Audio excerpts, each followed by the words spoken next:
Berarti orang yang sudah tidak percaya sama habaib itu kafir hukumnya.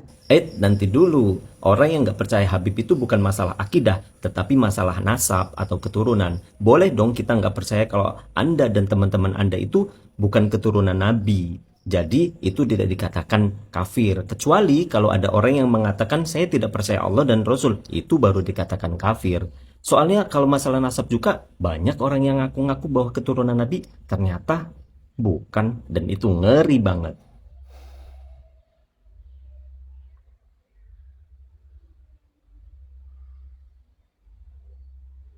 Untuk cinta kepada habaib dan menghormat para habaib tidak diperlukan dalil yang sahih, tapi dibutuhkan hati yang sahih. Loh, katanya cinta Nabi dan apalagi ngaku keturunan Nabi. Tentunya kalau misalkan nggak ngikutin Nabi, berarti bikin pemahaman sendiri. Ini bahaya, hati-hati. Pantas sih memang kalau misalkan bercerita itu seperti dongeng yang tidak masuk akal, bahkan melebihi kemampuan Nabi. Astagfirullah. Model begini nih jangan diikuti ya. Awas, hati-hati. Karena cinta kita kepada Nabi belum tentu Nabi cinta juga kepada kita. Mudah-mudahan kita semua mendapatkan syafaat. Amin. Abu Bakar itu terkenal di kota Aden. Dia waktu mau masuk Aden doa, langit turunin hujan susu. Anak Abdullah mau masuk Aden. Kalau mamahnya Ngarang aja. Kok bisa kehebatannya itu melebihi Rasulullah padahal cuma keturunannya gitu ya. Belum tentu keturunan aslinya, bisa jadi cuma ngaku-ngaku doang gitu.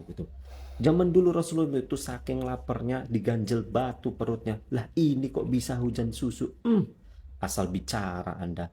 Nggak ada kompetennya itu ngarang itu tuh. Yang model kayak gini tinggalin aja. Kok bisa ada pengikutnya itu? Heran atuh. Abdurrahman As-Sigaf bin Muhammad Maulad Dawileh di luar bulan Ramadan beliau membaca Al-Quran dan menghatamkan Al-Quran sehari 8 kali, saudara. Kalian percaya? Yuk kita hitung. Sehari 24 jam dibagi 8 berarti 3 jam sekali khatam. Buset. Rekor tercepat dunia nih. Orang Mesir nih yang megang nih. 7 jam. Nah kalau misalkan ini 3 jam saya hitung per halaman. Sehalaman berarti cuman ngerjain baca Al-Quran 18 detik. Kebangetan, cepet banget. Baca apa itu? Sedangkan satu halaman itu ada 15 baris. Berarti 1 detik 1 baris. Ngarang ini. Kalau ngarang di konsep dulu. Padahal Rasulullah memerintahkan kita untuk khatam Al-Quran nggak boleh kurang dari 7 hari. Lah terus kalau Habib itu bisa 8 kali khatam sehari, jelas itu tidak ada kebenarannya. Kalau kamu atau orang Yaman, kamu harus bangga dengan Yamanmu. Dia bilang begitu. Kenapa? Karena Rasulullah SAW itu adalah orang Yaman. Ngawur bapak ini. Rasulullah kok dari Yaman? Kok bisa kayak gitu? Rasulullah itu bukan dari Yaman, tapi dari Bani Hashim, suku Quraisy, lahirnya di Mekah.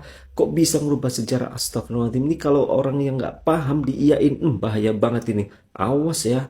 Setelah sandal itu dilepas, berpisah dengan kaki gurunya oleh Habib Abdullah bin Umar bin Yahya, itu sandal diambil, bekas airnya diusap ke wajahnya, kemudian sandal itu diciumi. Joroknya.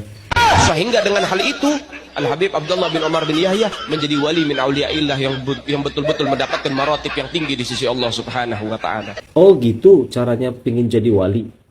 Pantas banyak banget orang yang mau minum kobokan. Apa juga pingin jadi wali?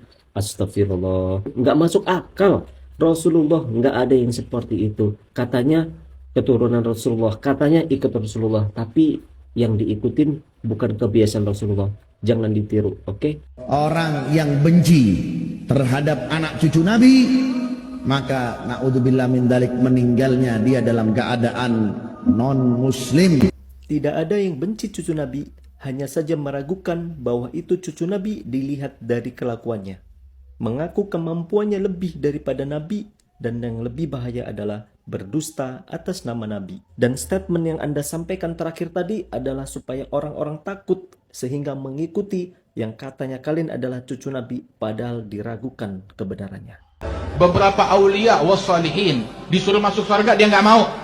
Dia hampiri neraka. Saya masih punya teman ada di dalam api neraka. Dia bilang, neraka, keluarkan teman-teman saya, orang-orang yang dekat sama saya. Kalau enggak saya masuk, nggak tanggung kalau padam neraka. Ada benarnya ketika kita memiliki teman yang beriman dan bertakwa, mereka diberikan syafaat untuk menolong teman-teman yang lainnya. Itulah pentingnya kita memiliki teman yang saling mengingatkan dalam kebaikan.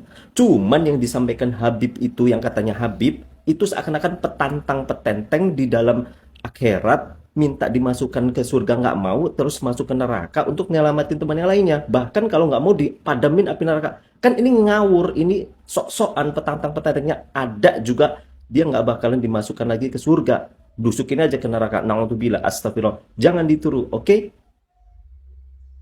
Wajib bagi jihad mukhtasar seperti pemerintah untuk melarang, keluarin undang-undang, larang wa fardul uqubat, untuk ngasih hukuman bagi siapa? Bagi mereka yang ngutak-atik nasab dengan tes DNA.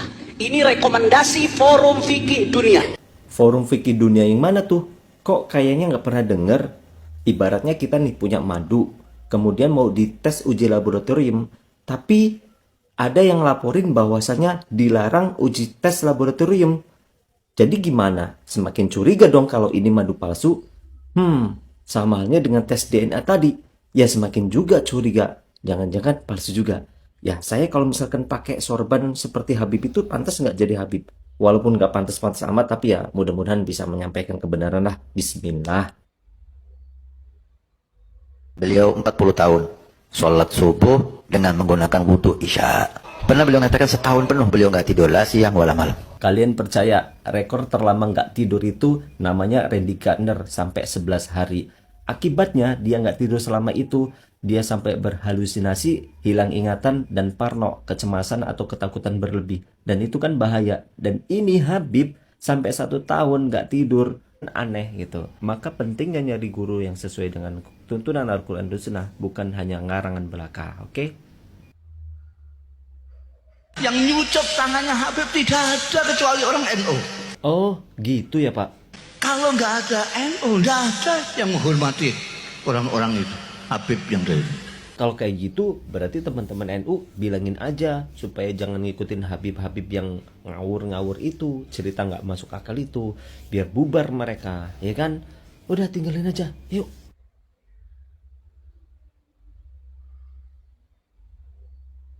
Kita itu tidak kerja, jadi pun buatan kasap pun. Jadi kalau makan, wayai makan, itu nanti minta turun dari surga, malaikat yang ngantar. Orang kayak gitu dikurung aja, dites nggak usah dikasih makan dan minum selama 18 hari. Nyamain dengan rekor dunia nih, orang nggak makan dan minum selama 18 hari. Kalau Habib masih hidup, berarti oke lah, masih bisa dipercaya dikasih makan sama malaikat. Tapi kalau misalkan nggak hidup, dusta belaka. Jangan diikuti model kayak begini. Di Yaman itu Bu, ada sebagian solihin menghatamkan Al-Quran 4 kali di dalam kamar mandi. Kalian percaya? Yuk kita hitung. Rekor tercepat hatam orang dari Mesir nih selama 7 jam. Oke, kalau Habib misalkan 7 jam dikali 4 kali hatam, berarti 28 jam itu di kamar mandi. Sehari semalam. Kira-kira sambil ngapain? Astagfirullah. Kan kita nggak boleh beribadah di kamar mandi. Di situ tempatnya setan. Kenapa harus berlama-lama di kamar mandi? Ayo, ini antara berdusta atau ngawur dalam beribadah. Na'udzubillah. Jangan ditiru. Dan Nabi Muhammad nggak bakal kenal ente, walaupun ente selawat sebanyak-banyaknya. Kalau ente nggak pernah kenal keluarga Nabi Muhammad. Bohong itu. Rasulullah nanti akan mengenali kita dengan sebab wudhu kita. Ini buktinya. Dan nanti ketika kita sering berselawat, juga akan dekat dengan Rasulullah. Bukan karena kita kenal dengan keluarga Rasulullah. Hati-hati, orang ini sudah berdusta atas nama Rasulullah. Ini bahaya banget. Tinggalkan orang seperti ini. Beliau Habib Muhammad bin Husain al-Idrus itu setiap hari kebiasaannya beliau ziarah Sunan Bungkul. Iki Sunan Bungkul tangi itu ke kuburan ini, menyambut beliau dan mencium tangannya beliau Al Habib Muhammad bin Husain al-Idrus. Keterlaluan bohongnya bapak ini. Orang yang sudah mati itu di alam barzah nggak akan bisa bangkit sampai kiamat. Jangankan bangkit, mendengar aja mereka tidak bisa. Makanya kalau ziarah itu doakan. Salah kalau kita malah minta doa kepadanya yang ada di dalam kuburan. Itu salah besar dan itu kebanyakan orang.